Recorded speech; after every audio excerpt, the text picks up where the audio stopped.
Welcome to our channel. If you've decided it's time to part ways with Facebook, you've come to the right place. In this video, we'll walk you through the step-by-step process of deleting your Facebook account. Let's get started. Step 1. Log into your Facebook account. Open your web browser and go to the Facebook website. Enter your email or phone number and password to log into your account. Step 2. Access settings. Once you are logged in, click on the downward arrow in the top right corner of the page.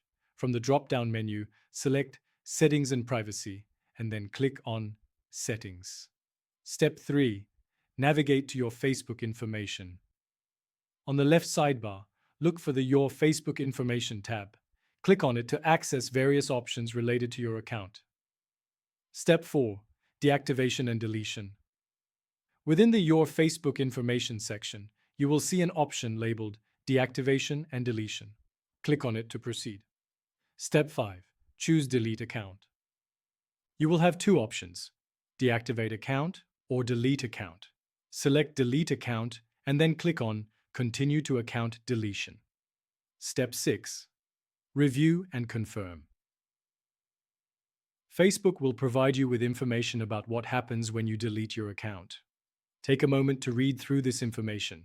After you are ready, click on Continue to Account Deletion. Step 7. Enter your password. To confirm that you want to delete your account, you need to enter your password. Type in your password and click on Continue. Step 8. Final confirmation. You will be presented with a final confirmation page. Facebook may ask you to give a reason for leaving. Fill out the required information and click on Delete Account. Step 9. Account Deletion. Your account is now scheduled for deletion.